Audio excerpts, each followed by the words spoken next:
Sign up to the SBR Network and use your free daily bet points to earn real-world prizes. Click on the page and start winning now.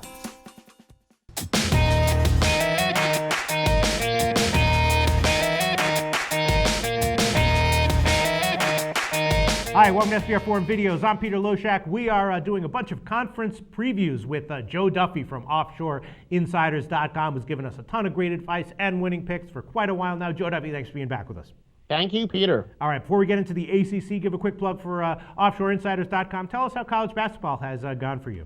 Now, college basketball has been absolutely phenomenal for us. You know, we made adjustments as the year went on. Quite frankly, we've depended a little bit more on systems this year than we expected, but some of our long-term systems have been great, and we've gone with it. And Mr. March, going back to the score phone days, I developed that nickname way back in the late 90s, or the early 90s, late 80s. We're going to have a phenomenal March at OffshoreInsiders.com. Okay, sounds great. The ACC Conference Tournament. Now, you know, this is obviously one of these wide-open tournaments because there's so many quality teams, and even the big long shots are very capable of beating any of the top teams at any time, as we've seen during the regular season. Duke, right now at 5 dimes, is the favorite. They are at just plus 150 to win the tournament. Obviously, they're a great team, but they're just 2-4-1 against the spread in their last 7 games. We have seen them lose to some of these teams. Then the second choice, Virginia, very strong, plus 350. That might have some value there. Then in third place, the third choice is Syracuse. They've really come crashing down in recent weeks. They're at plus 475.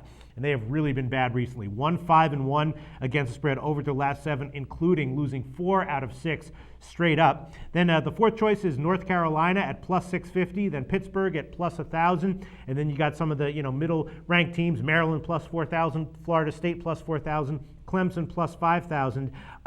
Looking at this, I'm thinking that Duke and Syracuse, either one of them could win it. But I have to think they're overvalued. You throw both of them out in terms of a bet, right? Yeah, well, Syracuse, they did get that big statement win their last game of the year against Florida State where they totally blew them out. I really think that North Carolina could be the dangerous team here. Remember, they had the very tough start. P.J. Hairston never played for them. That was a setback, but they closed out the year playing their best basketball of the year. They're a talented team. We also talk about there can be a neutral court advantage, that they're playing this tournament obviously in North Carolina. That benefits the Tar Heels.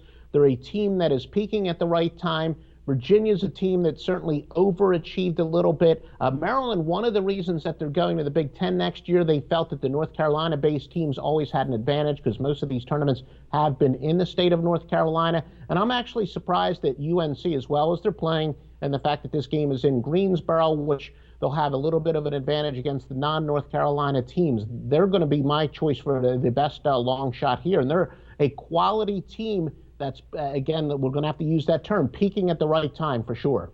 All right, Joe. Well, that is exactly what my pick for this one is in terms of a value play. North Carolina plus 650 for sure is going to be my pick in this one. And my other question is just, Virginia at plus 350. They're not a team that I want to fade necessarily. What's your take on Virginia? You think they're a little bit of an illusion, overvalued, or you think that that's about right, plus 350?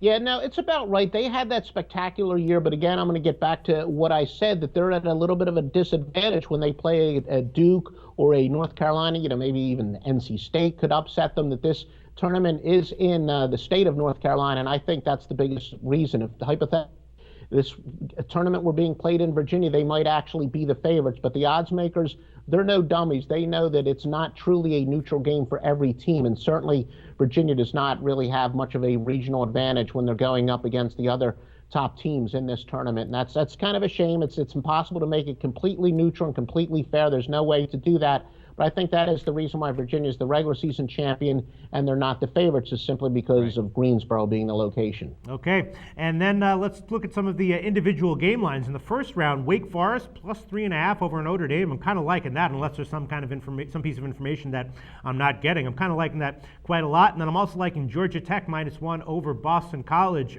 What's your take on both those lines, and why is Wake Forest such a significant dog to Notre Dame, who hasn't been a good bet all year? Yeah, and you're right, and it does kind of get back to where Wake Forest, they certainly are traveling much less than Notre Dame is, so it's not a true neutral game for them. But again, Notre Dame was a quality home team, and they're not going to be playing on anybody's home court here. And again, they were actually very good on neutral courts this year, home and neutral courts, where everybody thinks that a neutral court is a road game, and it's not. So I actually throw out the fact that the Irish were so bad on road games because, again, a neutral game is neither a home game nor a road game. So we're going to disagree here. I think the Irish are actually a mild dark horse. They could upset a couple teams in this tournament. They're not going to win the tournament, but after losing their best player in the middle of the year, they've kind of righted the ship a little bit. They're dangerous. We're going to disagree on that one. All right. I'm definitely still leaning Wake Forest unless there's some injury information that I don't know.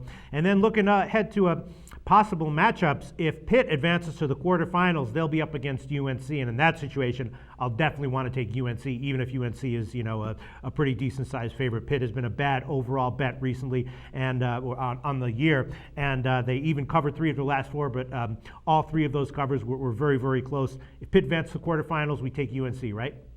No, I agree. And Pitt has had more than their shares of trouble with Jamie Dixon when it comes to March. But Pitt is really one of the poster children of one of our myths. A lot of people love senior-laden teams, but as we always tell you, especially in this era where some of the best teams are led by freshmen and sophomores, that Pittsburgh is a team that got off to a great start because they had a senior-laden team. But such teams have the least upside at the end of the year, and that's how teams that are led by seniors quite often are. They start out great, but then they reach a point of diminishing returns. So we're not surprised at all by the Panthers, but I actually think they could be a chic dark horse team because of the myth. A lot of people are going to like them because they have so many quality seniors, but we think they're a fade because of that reason. Okay, they're teams that generally peak early, and that's what the Panthers did. All right, and then Virginia, maybe deeper into the tournament, they'll be a little bit shaky, but I'm liking them on their first game. They'll be up against either Maryland or Florida State in the quarterfinals, and they'll be a pretty decent-sized favorite. They've been able to cover those kinds of spreads all year long. I'm liking Virginia in that one. What do you think?